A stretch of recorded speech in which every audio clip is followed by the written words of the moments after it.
Well, endless strike action is something you'd normally associate with France, but it's Germany who's in the middle of its largest strike wave in decades. Across the country, trade unions have called industrial action with the German postal service, the latest to threaten to down tools. More than just a demand for an increase in wages, it's a call for more social justice that stands at its core. In a country traditionally attached to good labour relations between workers and employers, how can this new culture of confrontation be explained? And Mailliet and Julien Clin bring us this.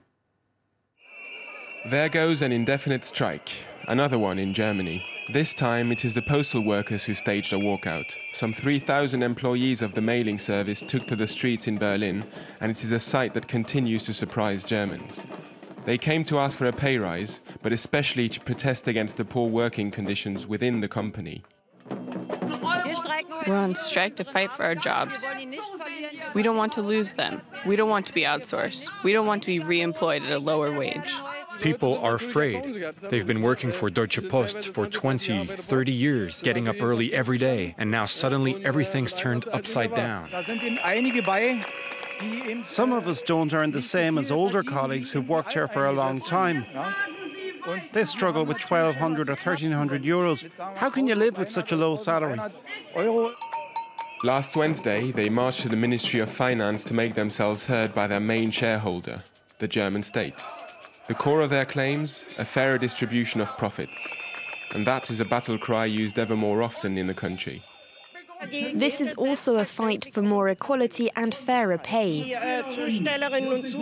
The mailmen, the people who process mail, who work in the distribution offices, they are the ones who generate all the income.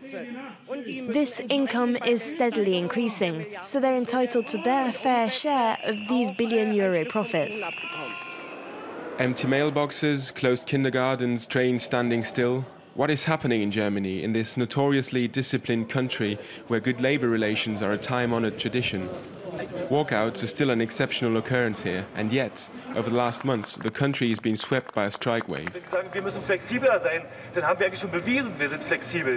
Here in the headquarters of the powerful service sector union, Verdi, they are getting ready for the next strike that will hit where it hurts. In a few days, the staff of Berlin's hospitals will also walk out in protest.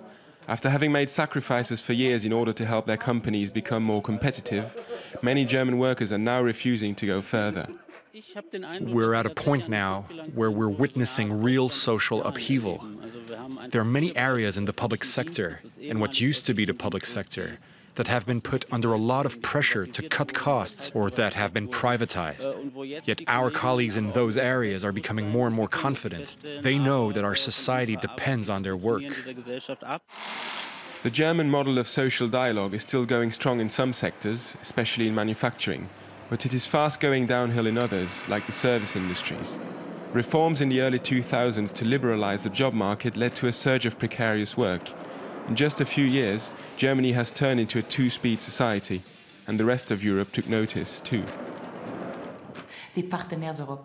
European partners are pointing at Germany. Look, you've not raised wages properly. It's time you do something about your domestic demand. Meanwhile, people here are saying our economy's growing. We're exporting more and more. Germany's supposed to be rich. So what about us workers? These workers won't sit idly by, and they are on course to set a new record for industrial action. Since the beginning of this year, some 500,000 days were lost to strikes. The last time that happened was in 1993.